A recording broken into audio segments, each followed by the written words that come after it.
Two of the best sides at Euro 24 faced off in the quarterfinal, when Spain and Germany met. It was a tactically fascinating match, with Spain's new-look side taking on Nagelsmann's high-pressing machine. But let's take a closer look at the tactics. From the first whistle, Germany were looking to throw Spain off their game. La Roja are less possession-obsessed than prior sides, but like any top team, they still look to have most of the ball, and they lined up with a staggered back four, both in open play and from the goal kick.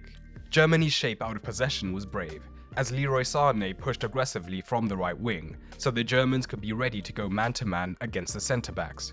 Rodri was initially the pivot, looking to make himself available, but Gundogan pushed up to cut off Spain's most important player. Cucurella was threatening to be the free man, but in these more controlled dead ball situations, Kimmich easily pushed up onto his opposite number to cut out that option. And Fabian Ruiz would look to drop deeper to provide the secondary option alongside Rodri. But because it was a winger that was being the second presser rather than a midfielder, Germany could still then commit Gundogan and Can to press the double pivot and still have a man in reserve.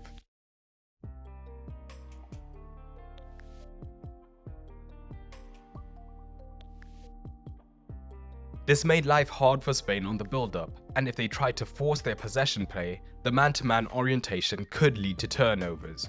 But testament to their newfound flexibility, Spain were willing to go longer to try and play over the press, and Simon attempted 35 long balls, with Yamal or Williams often coming in narrow to try and win the second ball when Morata challenged, and this had its effective moments.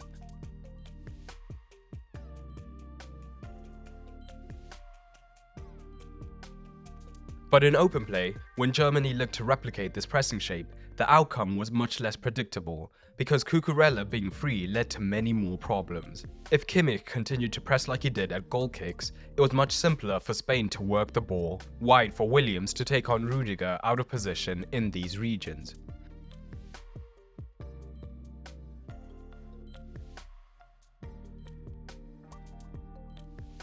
Germany were wary of this, so Sané would at times look to remain deeper. But Spain knew they had the potential to dominate this left-hand side, so Laporte, when on the ball, would simply drive higher up the pitch, looking to once again draw Sané to the centre-back to cause those same problems out wide.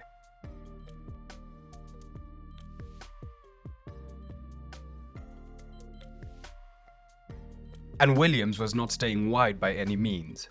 Whether Sané was pressing or deep, he took up this position in the half space to continually force Kimmich to make the decision.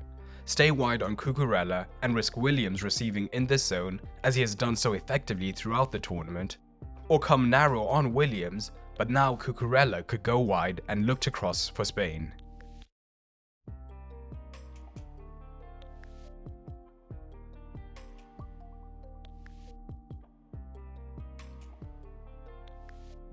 This battle down the left-hand side was also affected by Olmo, and what Spain were looking to do was use Germany's own man-marking against them. With Gundogan and Can higher, Olmo took up this position, much higher than his midfield compatriots, meaning that Kroos, who was often the deepest midfielder, so that he had less vertical ground to cover, could not possibly make up all this lateral ground in covering Olmo and also backing up the left-hand side, meaning that Olmo in this position wreaked havoc between the lines. And here we can see Yamal drawing Carvajal high up the pitch, vacating the right back space.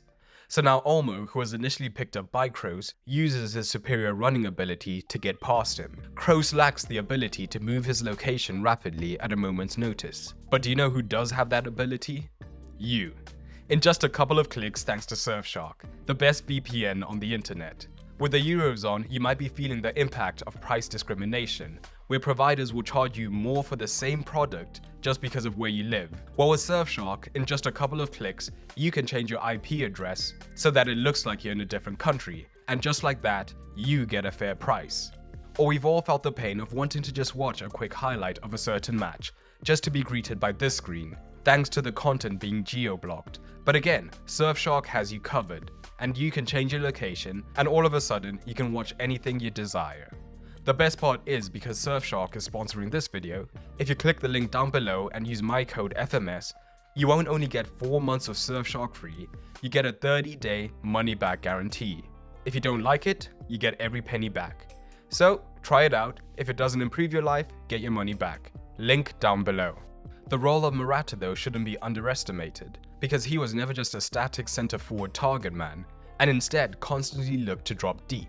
Because Germany had to back up the man-to-man press, it would mean that the centre-back would often come with him, and with the fullbacks also being aggressive in the press, it created momentary room for Spain's wingers to make runs in behind. We also see shades of this in the opening goal, as Germany's midfield is man-to-man, creating space for Morata to drop deep into, and he draws tar, and whilst it's hard to definitively say, his deep presence might have drawn the attention of Kroos, opening up the passing lane just enough for Yamal to find Ruiz. But Nagelsmann's Germany used completely different tactics in possession. When they were in a back two, Spain were also looking to press high, but they committed a midfielder alongside Morata to make it a 2 versus 2.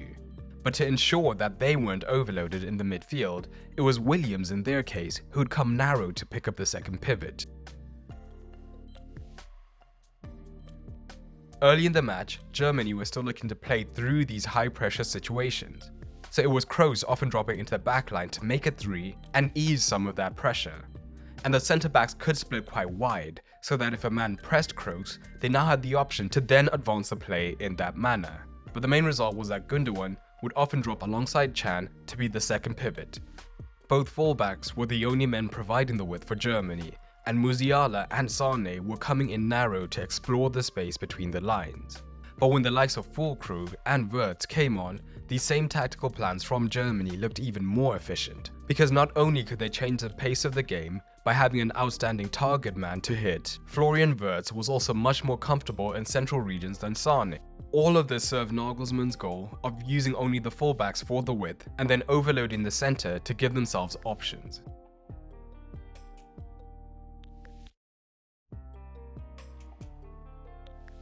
They could then look to have combination play in the central regions and get around Spain by using quick, intricate passes, but what we mainly saw was Germany overloading one flank with these central numbers, and the winger moving in central would draw the fullback in, thus freeing up the switch to the fullback.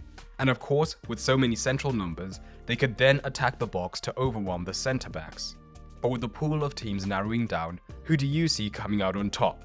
For the manager tactical score, it was pretty close, and I did not think either side was particularly outstanding, meaning that both earn a 5, but drop your ratings down below. And once again, check out Surfshark through the link in the description.